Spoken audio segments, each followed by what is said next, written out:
judged by the color of fire. For purity of mind, purity plus power of nobility will bring in desired result. Kindly explain in detail. Question. Purity is judged by the color of fire.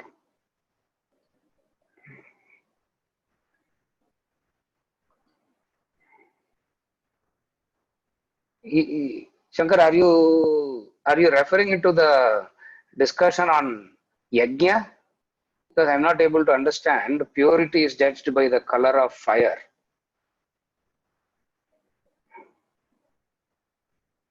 Okay. In the yajna ritual, in the yajna ritual, the color of the fire. There are grades of the colors. Depending on the color, they have this notion that the yajna is pure. So they have so that's what the yajna ritual is. Now the question that Shankar is asking is that is the ritual part of it. Now, what is the purity of the mind? Purity is judged by the color of the fire. Na? By what is the purity of mind is judged?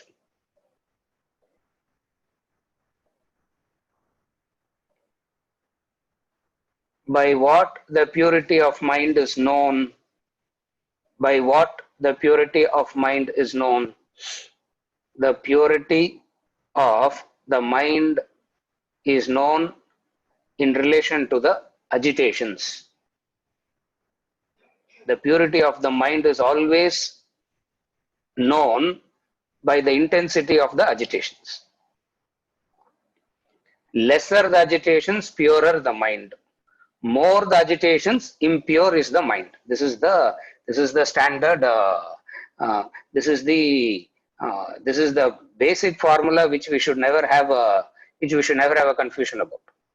Purity of the mind is decided by, is known by, is factored in by the agitations.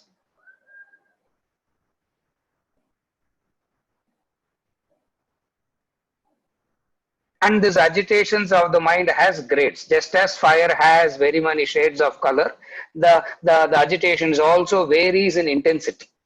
Sometimes it is more intense, sometimes it is less intense, depending. I'm not getting into those details, depending on various factors. The question is, how the purity of mind, by what factor the purity of mind is known? The purity of mind is known by the agitations. Agitations because of unfulfilled ragadvesha. Agitations because of unreasonable expectations. And when we say unreasonable expectations, we have seen it any number of times.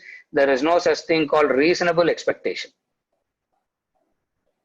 So we should not have only unreasonable expectations, no sir. So can we have reasonable expectations? If you are reasonable, there will not be an expectation. So in that sense, it is said as unreasonable expectation. So the causes for agitations, these are all the things that brings in agitations to the, these are all the factors that brings in agitations to the mind.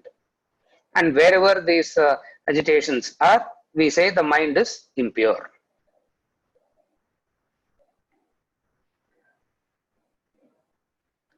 Purity plus power of nobility will bring in desired result. This sentence was said by, I don't know, from where did you get this sentence? And don't say you said it.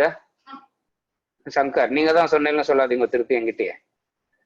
Purity plus power of nobility will bring, I know, you only sir.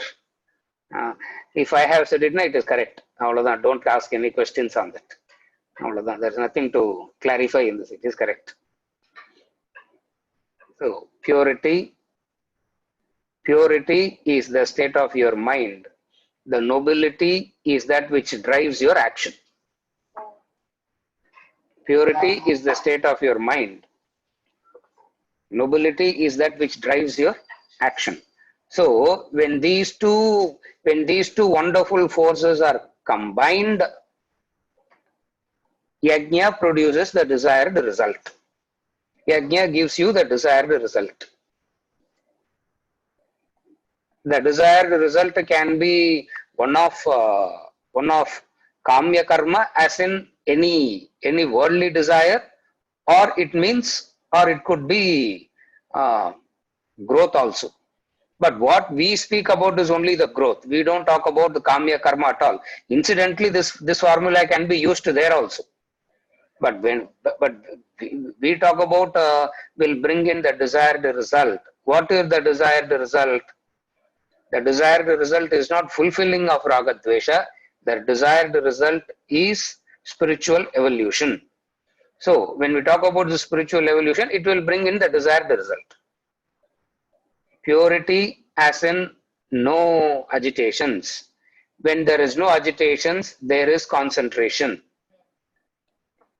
When there is no agitations, there is concentration.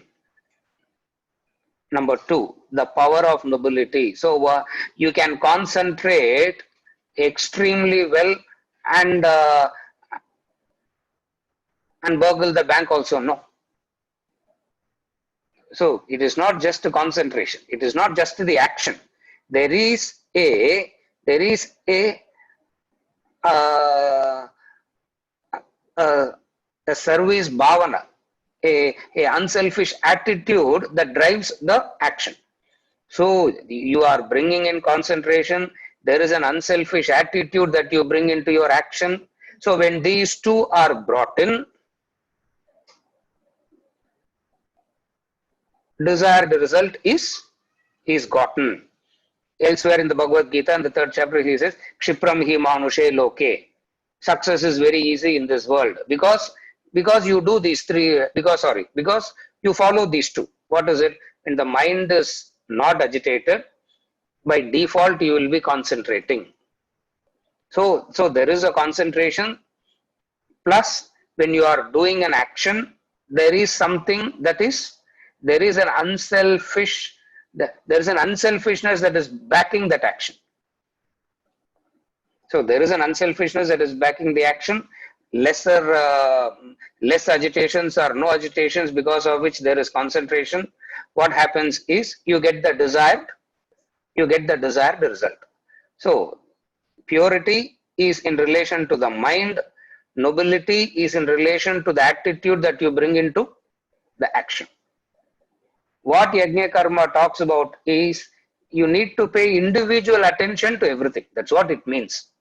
Individually, I need to take care of my likes and dislikes, and I need to worry about that. And individually also, I need to pay attention to what attitude that is driving the action. So when I start paying attention to these kind of individual details, it will bring in the desired. It will bring in the desired result. What is the desired result? If you want worldly success and prosperity, you will get that also. Devan bhavayate nana, he says. You please the gods, gods please you. Parasparam bhavayantaha. Mutually helping each other, everybody will be happy. So here in the formula for prosperity also. But Arjuna, don't get carried away by using this formula for such a wonderful formula. You don't use it for worldly prosperity and all that. Use it for your spiritual growth. So purity plus power of nobility will bring in the desired result, as in spiritual evolution. Is it okay, Shankar?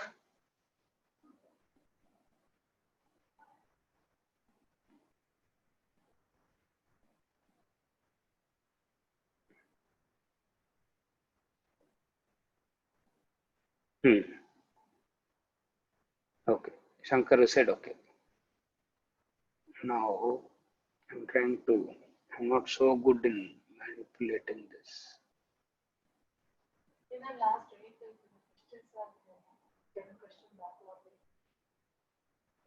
Now, there is another, there are few clarifications from Bala.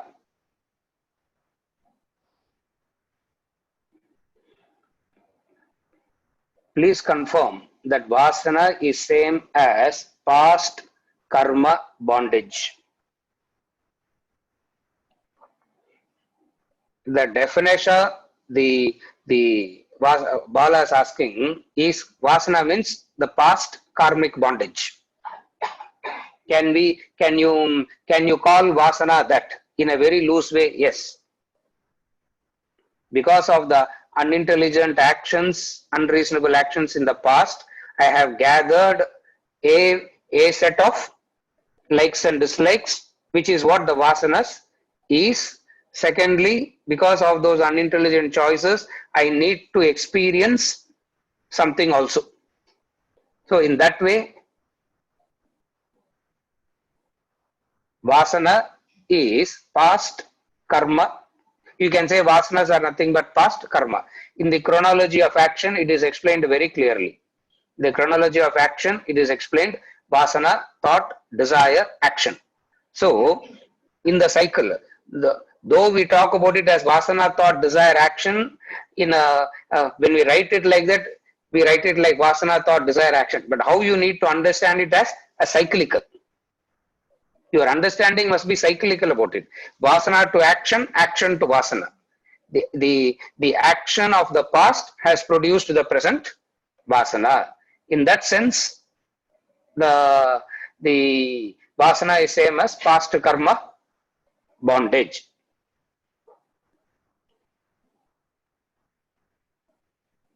Very appropriate to say that as bondage. It's not just the vasana.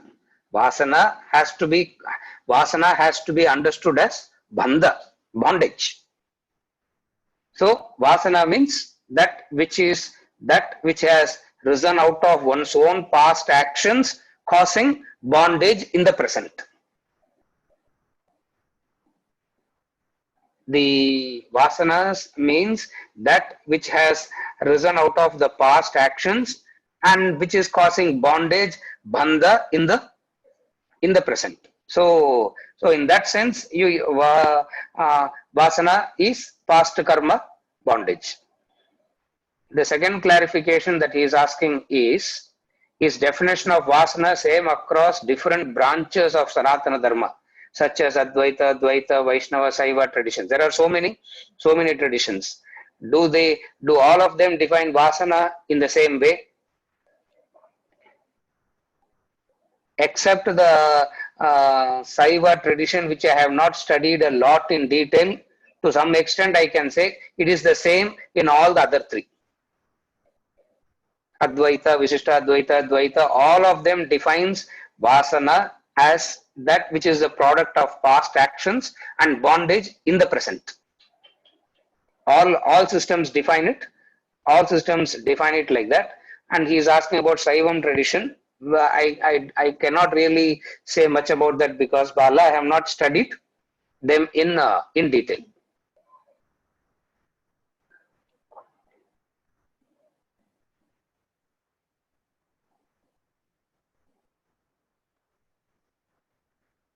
Is the definition of yajna also the same? Now the clarification is the definition of yajna also the same as in Advaita, Dvaita and all these traditions? Is the definition of yajna the same? The definition of yajna slightly differs. The definition of yajna, there is a slight difference. The slight difference as in some of the traditions take the yajna to be the ritual part, literal the literal ritual. We have seen it. The Vedas themselves is divided into two parts: Purva Mimamsa, Uttara Mimamsa, the Karma Kanda and Jnana Kanda. Most of the traditions which belongs to the Karma Kanda portions take the rituals per se themselves. Why they take the rituals per se in it itself is because their ideal, The definition of yajna is entirely dependent upon how you define the ideal.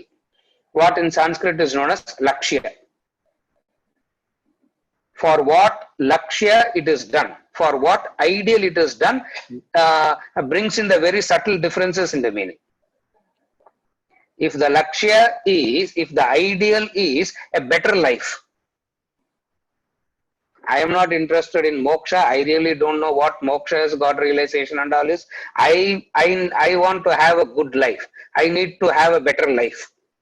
I do not, I want freedom from agitations is what I want.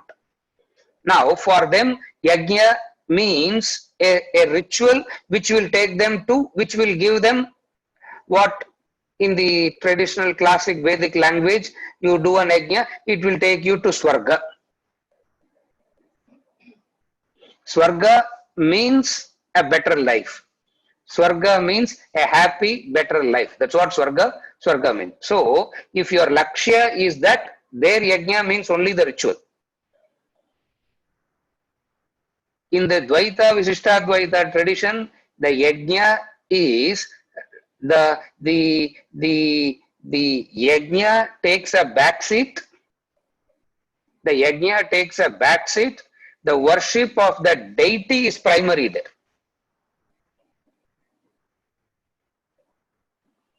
The way in which Krishna talks about yajna karma in chapter 3, chapter 4 is he brings in this concept of yajna not in relation to Advaita. Incidentally, Advaita also takes care of it. But the way in which Krishna brings about the yajna in chapter 3 and chapter 4 in the way that we talk about it is a comprehensive one. A comprehensive one as in a person who may not even know that these kind of systems exist. How can he also practice this selflessness? So the definition of yajna itself differs according to the uh, uh, what do you say, what I would call as the tradition. The Visishtadvaita and Dvaita systems, I am repeating again, Visishtadvaita, Dvaita systems, the yajna takes a backseat, the deity, the murti becomes the deity, the murti becomes the primary there. Therefore, there the words, the murti are not symbolic in nature, they are per se real in themselves. In the way that we discuss here, we take it as it has a symbolic meaning, there is a sanctity to it. At the same time, it has a deeper philosophical significance too. So we are trying to understand it from that perspective. Vishishtadvaita, they take it literally. They take it literally means there is a thing called, there is a god called Shiva, or there is a god called Vishnu per se, and moksha means going to Vaikuntha, or moksha means going to Shivaloka, and yajna is not a method for that. Worshipping the deity and doing things for the deity is the path there. Are you able to follow? They have a distinct approach. That is so for them, they will not be much worried about the concept of yajna and all. They will be more worried about the way in which what traditionally we call it as Puranic based religion. Yajna karma is something. Yajna karma is something very different.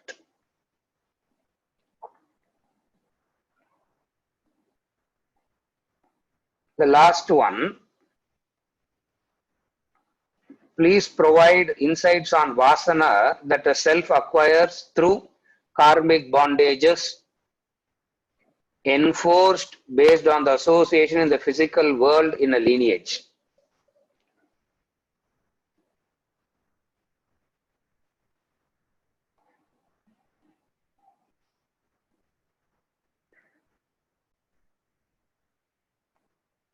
The the question is, what is the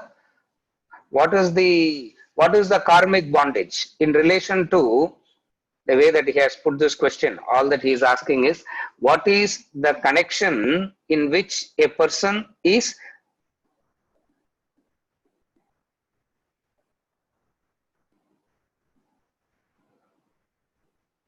inherited, acquired, environmental? How is that connected to? How is that connected to? Like my parents or forefathers and ancestors, right? Their Yes. wrongdoings I inherit. Like Yes. collective karma, even from the society, also can be added to. Yeah. Correct. Correct. That's not my fault, but I cannot say I can't own it because Yes. it's like, yeah. Yes. Now, what Bala is asking is the collective karma. Supposing if somebody has, if some ancestor has done something wrong, it runs into the family and all that. Though I have not done anything, why am I being a? Why did I get into that lineage in the first place? Now, law of karma is purely individualistic by nature. There is no collectivity as far as law of karma is concerned. If it is possible that people get together because of the vasanas, because of some vasanas that make them to be together for a period of time. If you remember the diagram, what is known as the Venn diagram, no, in the matrices. In the matrices, we draw what is known as the Venn diagram. Sometimes what happens is there are three circles, A, B, and C. A is separate, B is separate, C is separate. But there is a point where A, B, and C are connected. That point where A, B, and C are connected is what is known as the karmic bondage. Even then, the other is not influencing. Even then, we can't say the other is influencing your karmic bondage. It so happened that the karma is such that these three people had to be together for a period of time. In the Yoga Vasishtha, in the Ramayana, he puts it very clearly by saying, life is a flooded river. In that flooded river, all sorts of things float. Two logs of wood meet, they travel together for a while only to be separated. That traveling together is the karmic bondage. Even when they are traveling together, one cannot influence the other. That is why everybody is individually responsible for their karmas. Are you able to follow? Now, only when you are individually responsible for your karma, liberation is possible for you. If your karma, if somebody can come and influence, it means how much ever you try to change and purify and all that, still somebody can come and influence you, no? But there is a connection because of, understand, it is because of the similarity, because of the Venn diagram thing. Are you able to follow? Okay. Unfortunately, I'm not able to draw. I don't know how to draw in this show. Otherwise, I would have.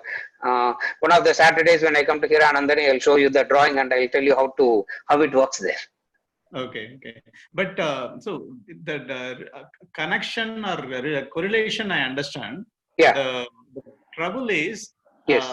Individual or the self, if you talk about it in Atman sense, right? Yes. Individual will be easily able to correct his own wrongdoings or his own weakness he can address. But generally, like social sense in the English language, people say that it's very difficult to get rid of this inherited qualities. Yes. You know, it runs in Yes. the family, that kind Yes. of thing. So Yes. it seems to be more deep rooted than the individual's own weakness. That's what I'm trying to say. So looks like the individual weaknesses are easy to handle versus the things that runs over the lineage Yes. are too deep rooted. That's how I perceive it. So in that Yes. sense, if that is a true Actually, statement, yeah. Yes. more effort. Actually, yeah. Actually speaking, what is happening is, uh, uh, from the pure karmic standpoint, there is no such thing called a lineage running. There is no such thing called a lineage running at all. All this is applicable only from the standpoint of relative existence, the world.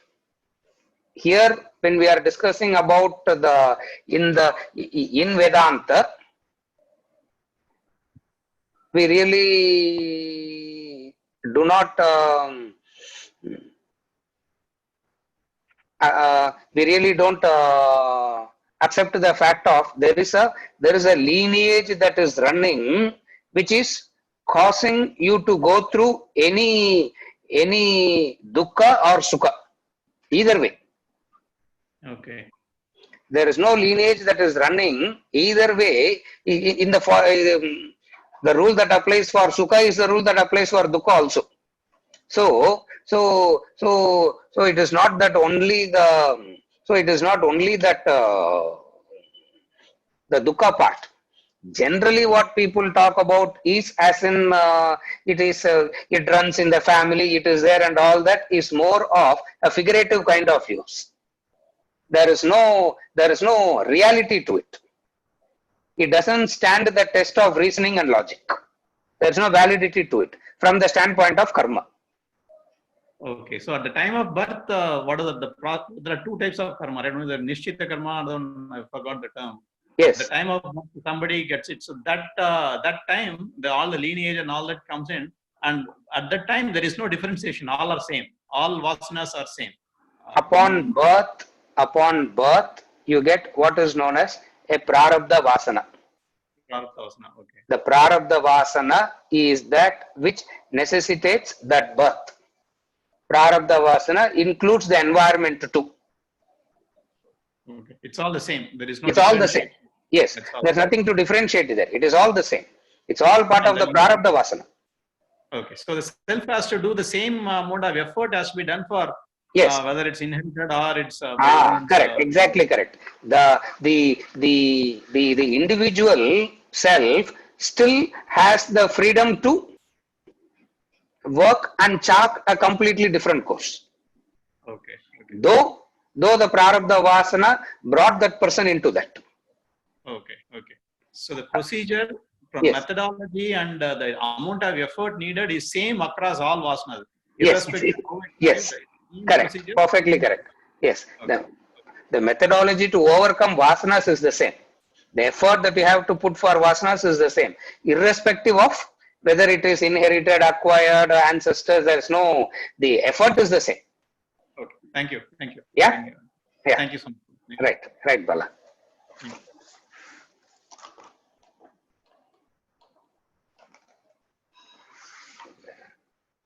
Now we are in the text.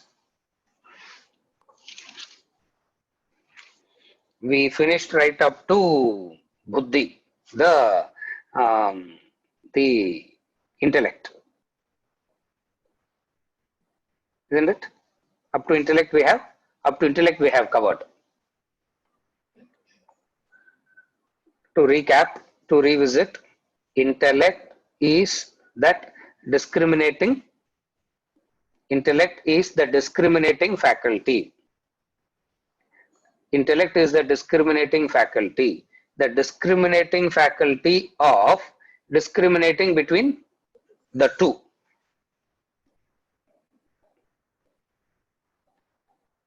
Intellect comes in where there are two. First thing, intellect comes in where there are two. And for human beings, there is always these two. Other species, there is no these two. There is only a set. There is only a set pattern. In the case of a human being, the intellect comes in because he always has these two. And what is the two?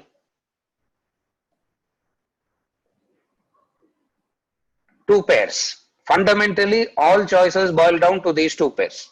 The two fundamental pairs are, in Sanskrit, it is called karyam, akaryam, nityam and anityam, the two pairs. All discrimination of the intellect boils down to these two pairs.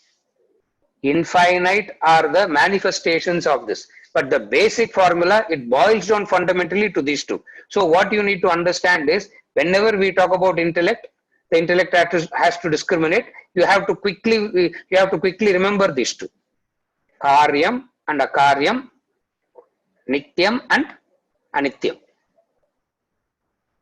Karyam and akaryam means what ought to be done, what ought not to be done. Nityam and anityam. This is how the Sattvic intellect defines. The Sattvic intellect is defined as that which clearly distinguishes the path of action. Path of action means what should be done, what should not be done. That is the path of action. So, the first thing in relation to the action is what should be done, what should not be done. Having chosen to do something,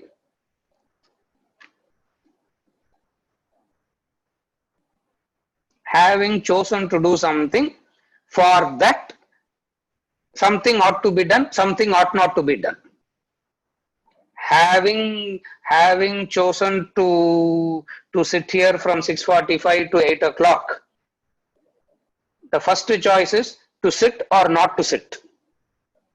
Having decided to sit from 6:45 to 8, something ought to be done, something ought not to be done.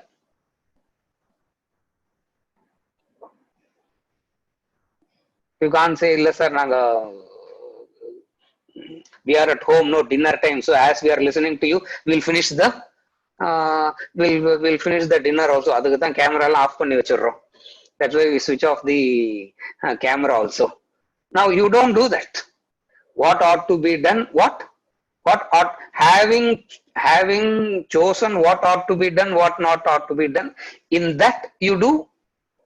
Sattvic intellect is that which clearly knows this path, which clearly knows this distinction.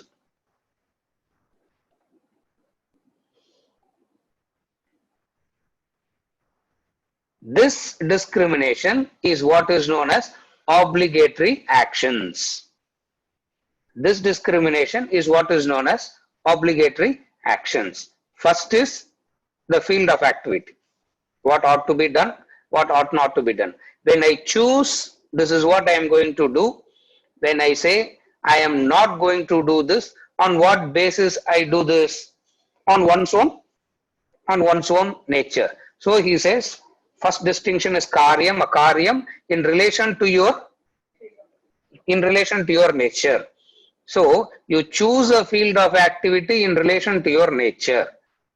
That is only one step. What follows that is, having chosen something according to your field of, having chosen the field of activity in line with your nature, the next important thing is, in that field of activity also, there is something that you should do, there is something you should not do.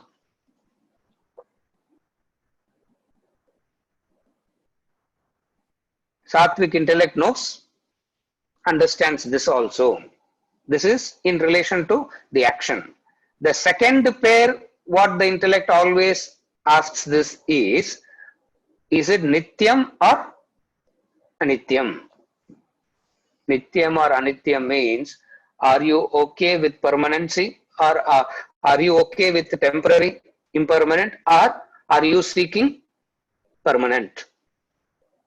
If you are okay with this impermanency, it is different. If you want permanency, then the process is different. This Nityam Anityam is what renunciation is all about. So Karyam and Akaryam in relation to action, Nityam Anityam in relation to renunciation. Are you able to follow? Therefore, Sattvic intellect knows this too. What is the path of action and what is the path of renunciation? When he says it knows these two, it knows how to integrate these two. There is no conflict between the two. This is Sattvic intellect. Rajasic intellect is a confused intellect, not knowing how to integrate these two. Rajasic intellect is a confused intellect, not knowing how to integrate these two. Tamasic intellect is classic.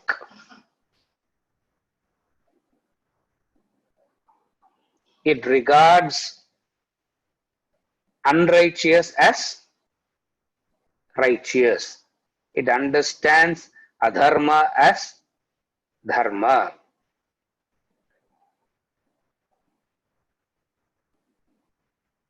Because of this wrong understanding, it will let go of the dharma and choose the adharma.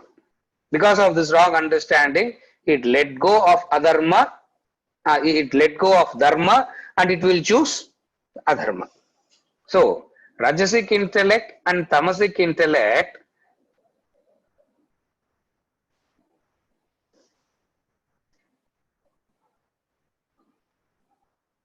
has, Tamasic intellect doesn't fear the wrong things. Rajasic intellect is confused. Sattvic intellect, one of the important factors of Sattvic intellect is knowing what to fear, knowing what ought not to fear. This is the classic Sattvic intellect. It knows what to fear, it knows what not to fear. I'm a fearless person, sir. We should not fear anything in life. No. Sattvic intellect will come and say, no. Certain things in life you should fear, because that fear becomes a protection in making you not do it. Opposite of that is to say,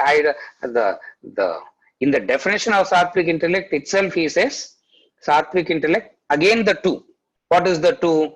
What ought to fear, what it knows what to fear, it knows what it should not fear. It fears indulgence, it doesn't fear discipline. What it fears and what it doesn't fear. This is the fear and fearlessness. It is frightened about, it fears to indulge, it doesn't fear to be disciplined. It fears selfishness. It is afraid of being selfish. It doesn't want to be selfish. It doesn't fear attachment. It fears attachment. It practices detachment. So what the Sattvic intellect fears and doesn't fear? Indulgences, attachment. The Tamasic intellect is ulta. It will say, life na konjamad attachment vanilla, sir. At least you need little. Okay, you should not be too attached, but some attachment is required. No.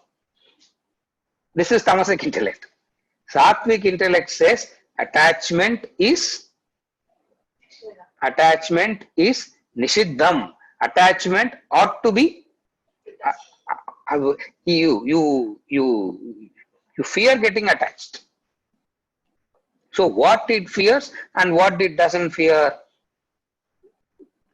In the explanation we are giving.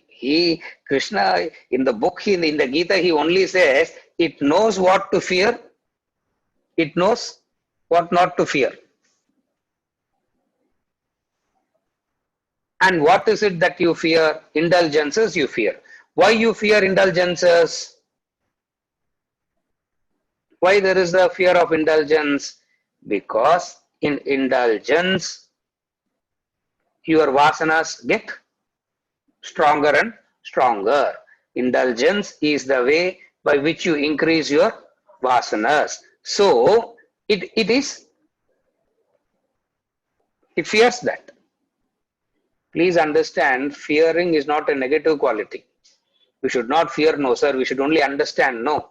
If you rightly understand, you will fear. You will not want to go there.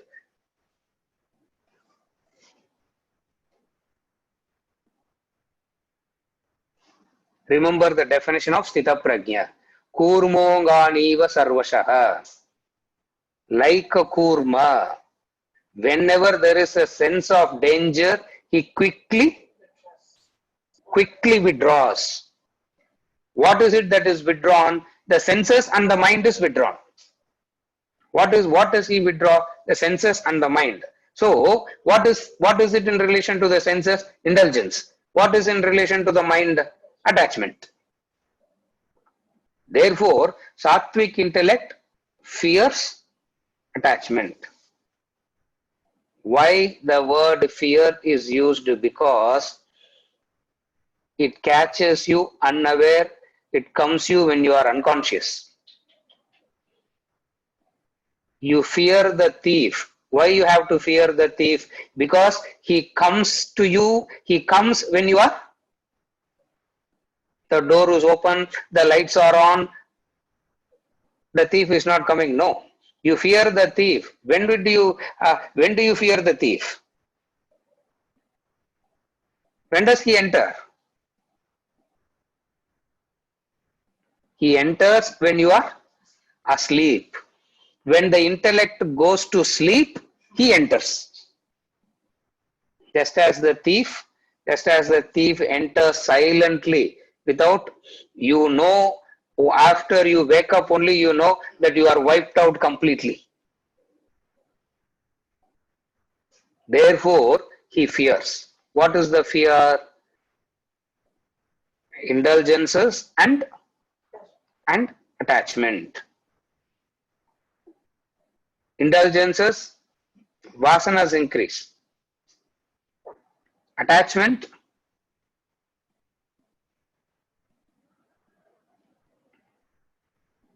what attachment does? We have seen it any number of times and it is worth discussing it any number of times also.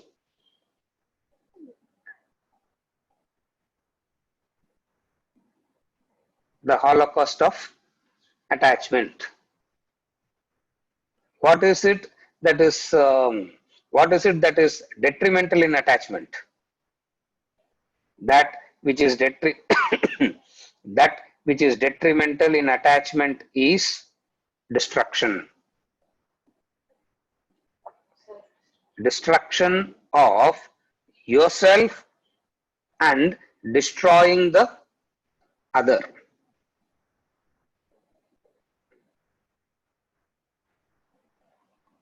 At the deeper layer, why the fear of attachment? Fear of attachment makes you dependent. You fear that. You want to be independent. No, everybody says I want independence. I don't want to be dependent. Everybody says I don't want to be, I don't want to be dependent, sir. I want to be independent. I want to be independent. When my faculties are all right, only I should die, so that I don't become dependent on anybody. People, they have all this kind of. Now, what makes you dependent? Attachment makes you dependent. Attachment makes you dependent. So he fears attachment. Why he fears attachment is because attachment makes you dependent. In the modern day, they say missing. When you are missing something, you are attached. What is it that you are missing? People miss newspapers also, no? If the newspaper Nowadays there is not much dependent on newspaper because of the nowadays we have to protect yourself from news.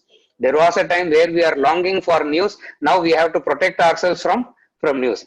I remember 35 years back. Sometimes the newspaper comes a bit delayed. So much restless the grandfather, the uncles used to get because the newspaper is not there. You can miss the newspaper. Now what is it that is missing means? What is it that is missing means? That which is going to give you joy. You are dependent on that for your happiness. Fearing on the, what is the fear? Dependency on the external for happiness, sattvic intellect fears as the attachment. Are you able to follow?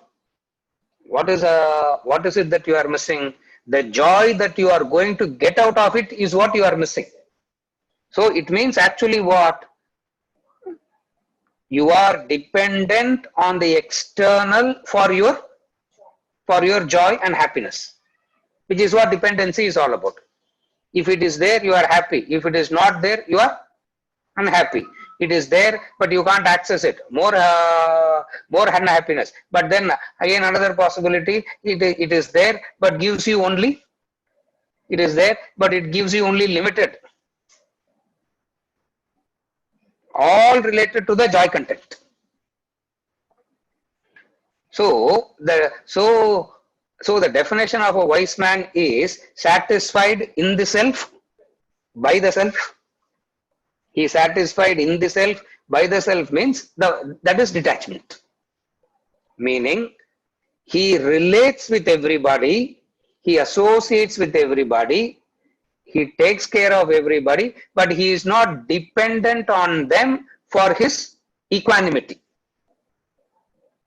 Happiness, peace, equanimity, you are dependent on that. If it is not there, your peace is gone, your equanimity is gone. Are you able to follow? So in that sense, sattvic intellect fears attachment. Attachment is, again I am defining attachment. Attachment is nothing but a dependent on an external factor for your happiness, peace, satisfaction, joy. Any word you can use, contentment, bliss, any word you can use, doesn't matter.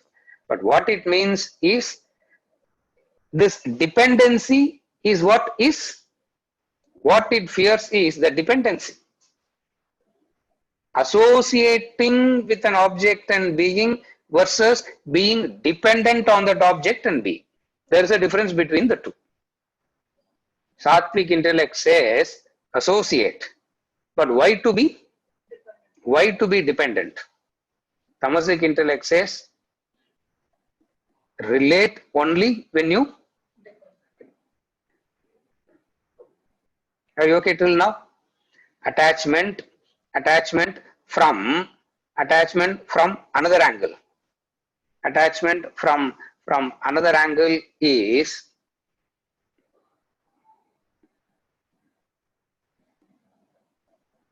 squeezing and torturing and suffocating the other to give you happiness. From another angle attachment. One is dependency. Another is, so out of this dependency, what do you do? Out of dependency, you can't give freedom to the object of attachment. You can't give freedom to the being of attachment. So out of dependency, what do? You try to squeeze, suffocate. Like he gives example, like like how the sugar cane goes into the crusher to get the juice. Yeah, you crush the people like that. Make them even after they dry also, they are not left behind. This extreme selfishness is what attachment is, and he fears that. Are you able to follow? Again, I repeat. When there is this dependency, what do you do out of this dependency? There is the suffocation. There is the suffocation. And what is the suffocation? Suffocating the other, squeezing the other, torturing the other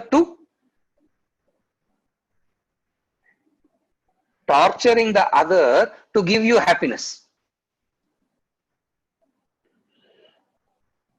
Suffocating the other so that they should give you happiness. That's the problem. Sattvic intellect fears that.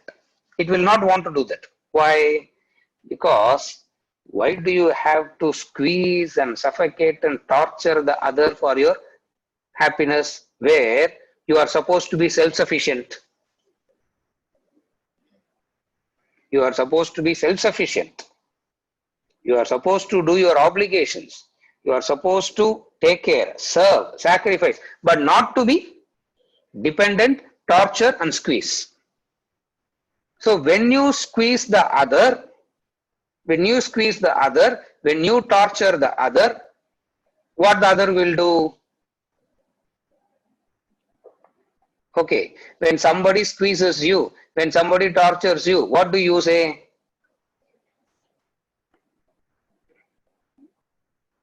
Give my space, that's what it means. I need my space. Now the other has encroached too much. Detachment means knowing that there is a boundary and not crossing that boundary. What that boundary depends on the strength of your intellect. But first thing to recognize is there is a boundary. The moment when we get into a relationship, we want to wipe out all the boundaries.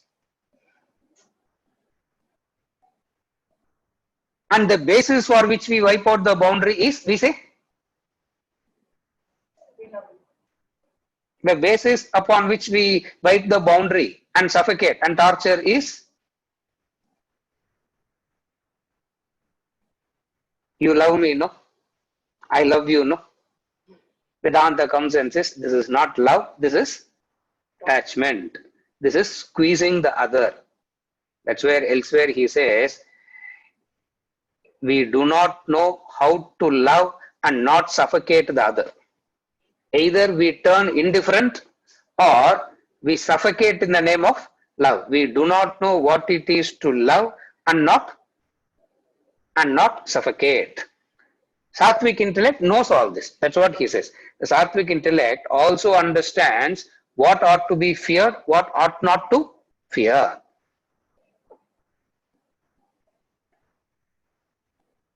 The last thing the Sattvic intellect understands is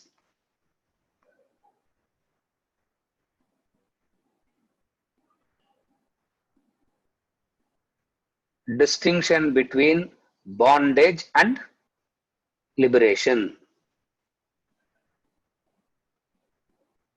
Where the Sattvic intellect comes in is it understands all bondages are self-inflicted.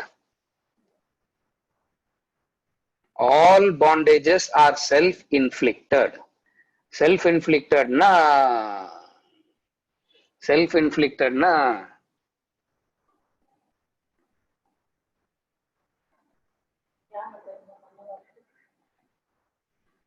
சொந்த காசுலயே சூனியம் வச்சுக்கிறதுரா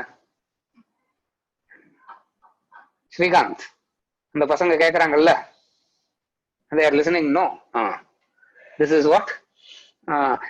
what self-inflicted means. Self-inflicted means you do it to your own self and you won't even know that you are doing it to yourself. It is so pretty obvious, it is so clear that bondage is caused by the other. Sattvic intellect says bondage is not caused by the other, bondage is of your own. You create your You create your bondage. How do you create your bondage? Indulgences, attachment and all that. That's how you go and create your own bondage.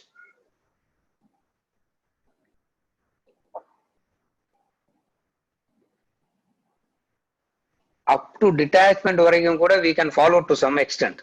Very difficult is to accept all bondages are self-inflicted. The moment you understand only it as self-inflicted, you know that you can do something about it and get over. If it is not self-inflicted, if somebody can cause bondage to you, forget moksha Allah. For how much ever effort you put to gain moksha, somebody can still come and create a bondage on you, no?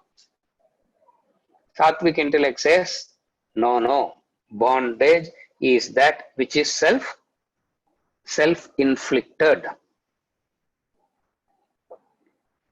Look at that. First definition says obligations, which itself looks like bondage.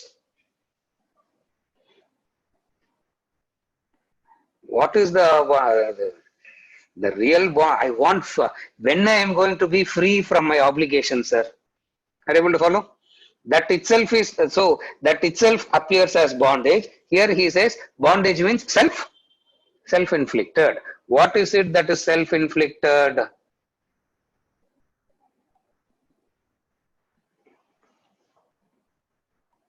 The self-inflicted bondage is the core of Vedanta. The core of Vedanta is the self-inflicted bondage. Instead of saying Aham Brahma, instead of saying Aham Brahmasmi, instead of saying I am Brahman, I say Aham. Remember the discussion some time back? Bondage is a misunderstanding that Aham Jiva, Aham Sharira. The wrong identification with the Sharira or the Jiva is what bond is self-inflicted. Because I keep saying I am this, I am this, I am this, I am this. I keep saying I, and connect the I to the to that which it shouldn't be connected. This is self-inflicted. Who's doing that? Nobody is making you to do that. You are doing it to yourself, which we don't understand it as bondage at all. We think bondage means lockdown is bondage. Yeah, coronavirus is bondage. Vedanta, at the core, bondage means the notion that I am the false identification. What is the false identification? The false identification is Aham Sharira. Aham Sharira means I am this. Instead of saying Aham Brahma Asmi, I should be saying I should identify with Brahman. Now, nobody is preventing that identification. Nobody can stop me from identifying with Brahman. Because I am not identifying with Brahman, I go and identify myself unnecessarily with objects and beings. Are you able to follow? Therefore, what it means is this.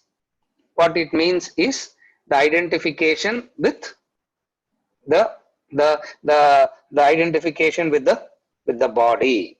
Aham Sharira, Aham Jiva is that which causes bondage. What is liberation? Liberation is a recognition of freedom from snake is recognizing the rope.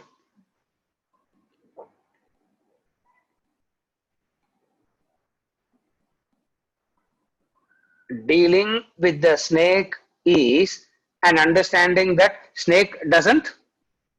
How do you deal with the snake? what is the proper way of dealing with the snake? In the rope and snake example, the understanding that snake doesn't exist. No, sir, that we will discuss later. First let us accept that there is a snake. The moment you have accepted that there is a snake, bondage has started already. Lot of knowledge and understanding needs to go into this understanding that it is not there. It appears to be there because of self-inflicted. What is the self-inflicted? This I is all the time united with that which you shouldn't unite with. What is it united with?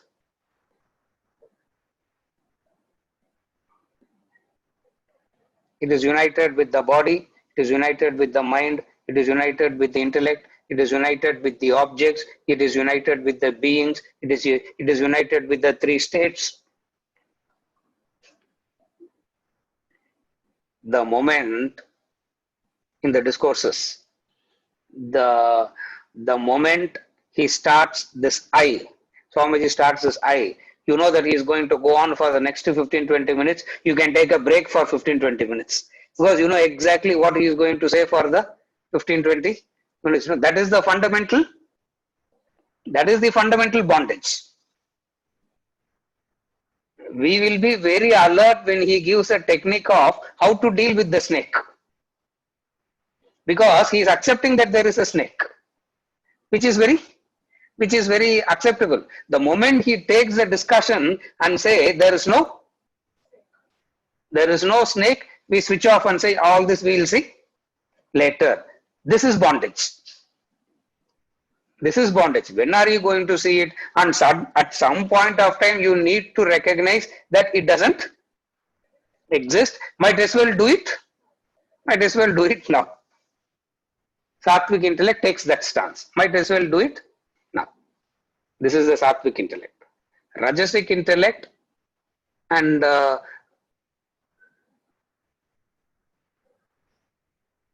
Rajasic intellect is a confused intellect.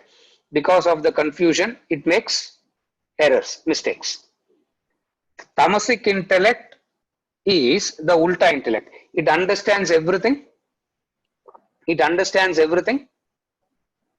Opposite. Opposite means topsy-turvy.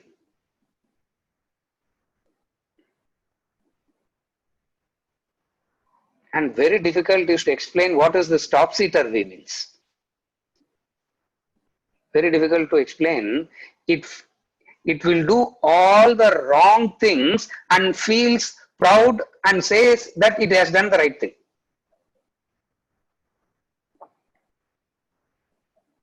It will feel proud, it will feel very proud about its own acquisitions. It will demonstrate the acquisitions very proudly. You say, you see, sir, all this is what I have acquired, and I paid the tax also very clearly. All is in white only. Nothing is in black. Tamasic intellect, where it takes pride in the wrong things. What is the wrong things? It takes pride in demonstrating the acquisitions. It takes pride in being possessive. It takes pride in being possessive. It says, I can't be without them even for a single day. And when it says that, you can see what you can see in them. You can see the pride, the joy, the satisfaction. This he calls as tamasic intellect. Sir, if you take this definition and look at it now, looks like we have tamasic intellect more, no? If it is there, no, it is there. We should work and get over it. But this is the definition of tamasic intellect. What is tamasic intellect? It sees unrighteous as righteous, adharma as dharma. It takes pride in that. Are you able to follow? What is it? It takes pride. It takes pride in its acquisitions. It takes pride about that which it shouldn't be proud of. It should feel ashamed and say, oh my God, how foolishly I have been acquiring all along. It should be foolish about it. How foolish I have been, how a kind of disgust over one's own possessiveness. Are you able to follow? Tamasic intellect sees it exactly the opposite. If you don't understand it like this, it is very difficult to follow what is tamasic intellect. What is adharma and dharma? What does adharma means? Pride in acquisitions. Whatever be that acquisition, it can be anything. Not necessarily wealth. It can be any. It can be any acquisition. Second is the pride in being possessive. The pride in being possessive. Pride in having the negative qualities. When I say pride in having the negative qualities means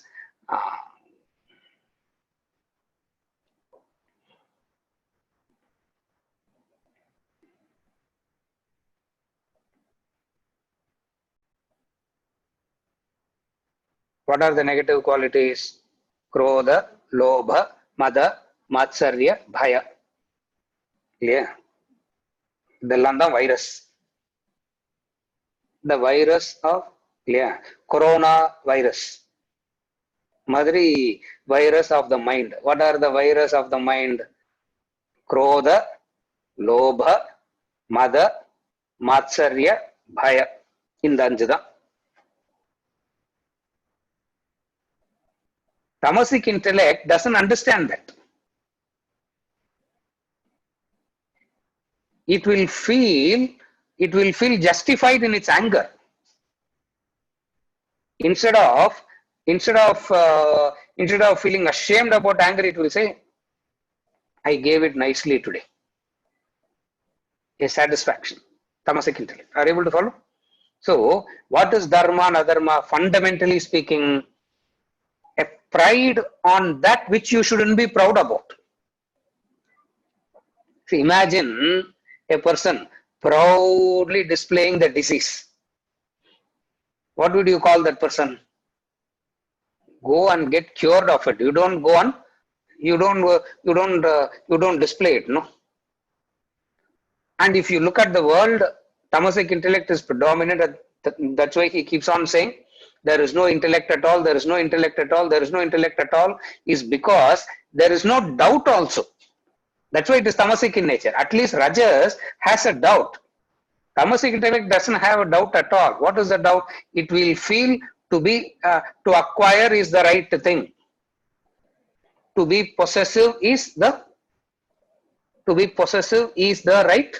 right thing. It feels so convinced about it.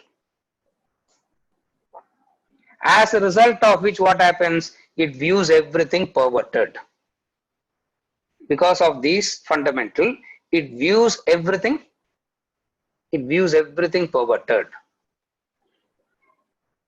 Distinctly two classes of people, he says, no? Verse number 69, 68, 69, chapter 2. Yanisha sarvabhutanam sanisha pashyato munehe. Two distinct ways, two distinct categories, he says. That which is day is night. Meaning that which is dharma is adharma. That which is adharma is dharma. All that the sattvic intellect sees as dharma, tamasic intellect will see it as adharma. Or put it the other way, what all you see as valuable is meaningless. This is the tamasic intellect. These are the three types of intellect: the sattvic intellect, rajasic intellect, and tamasic intellect. Rajasic intellect is a confused intellect. Sometimes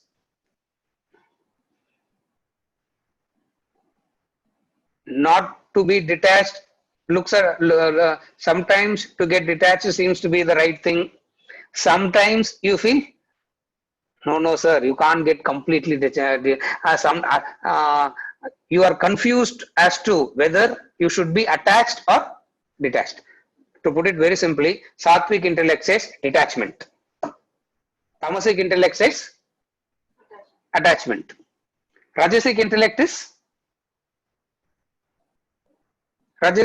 confused. Sometimes attachment seems to be the right way. Sometimes detachment seems to be the right way. That is why Shastras are addressed to the Rajasic intellect. Because there is a confusion.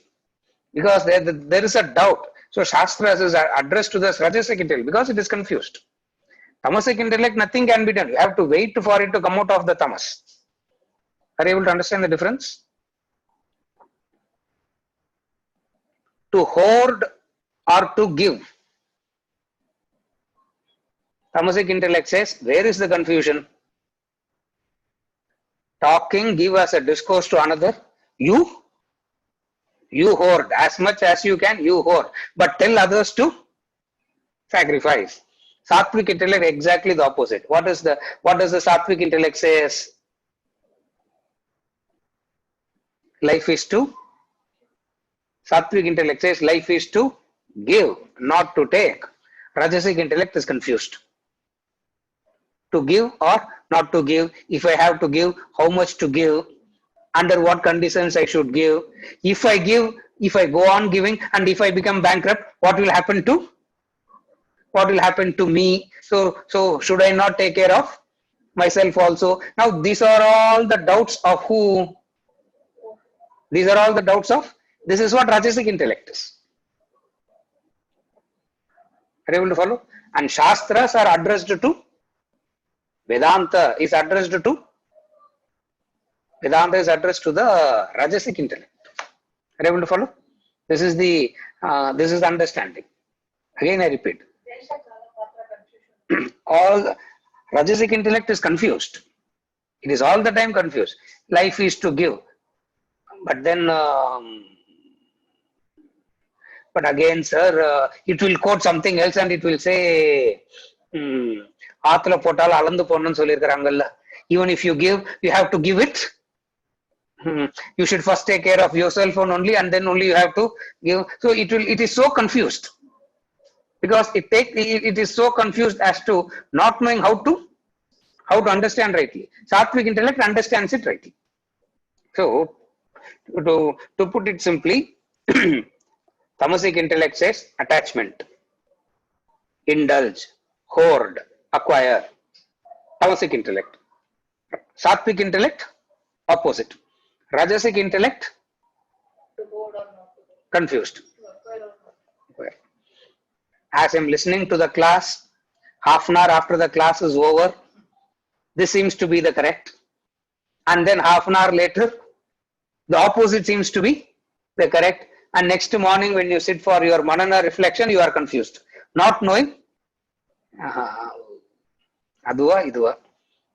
Because the world is telling you something, the Shastra is telling you something else, and both are opposite in direction. You are confused as to one leg here, one leg there, and one leg here. Ramatirtha says that doesn't work. You can't serve two masters at the same time. You can't serve Satan and Christ at the same time. Either you serve Satan or you serve Christ. Confusion. This is the classic Rajasic intellect. சரியா? ஜீவேஷ் as a என்னடா உனக்கு என்னடா doubt? G already attach ஆயிருக்கிறவங்களோட எப்படி detach ஆகுறது? If somebody is asking, உனக்கு என்னடா அதுக்குள்ள? He is asking, If somebody is attached, Jeevesh, you know, no, the small fellow. Huh? If somebody is attached to him, how to get detached? Srikanth கிட்ட இருந்து 4 அடி தள்ளி உட்கார்ந்துக்கோ, அவ்வளவுதான். Your father is sitting next to you, no. Take 4 steps away from him. Social distance maintain பண்ண, அவ்வளவுதான். You get detached. Who's attached to you? Who is attached to you? How do you get detached? Maintain a distance.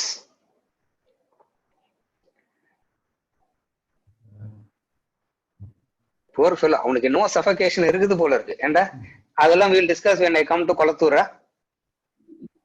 Publicly we will not discuss.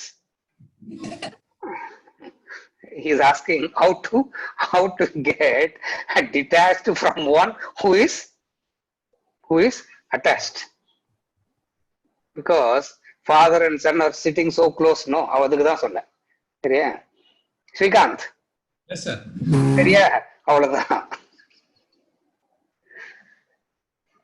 Is it okay, Jeeves? 6 questions already. Thank you, sir. Yeah. The last clarification. Bala is asking, can we say Rajasic equals Sattvic with a weak conviction? Or is the confusion due to lack of intellectual understanding? Yes, you can say it like that. You can say the confusion is due to weak foundation, not having done enough reflection. You know that it is right, you know that it is the right thing to do, but it is not, the intellect is not strong enough to combat the strength of the likes and dislikes. So likes and dislikes comes and confuses. So you are right. You can say Rajasic is a weak conviction. You can't say Sattvic with weak conviction. You can't say that. A weak conviction having the flavor of Sattva. Flavor of Sattva konja irukku anga. But you can't call it a Sattvic with weak foundation. It is able to connect with Sattva. It is able to understand Sattva. But the difficulty is it has not done enough manana. That is why we recommend the practice of everyday reflection, by which the conviction becomes the conviction becomes strong. So the lack of conviction is because of lack of deeper understanding. Yes, the lack of conviction is because of lack of deeper understanding. Correct. Okay, thank you. Okay. Lack of manana, that is lack of reflection. That is why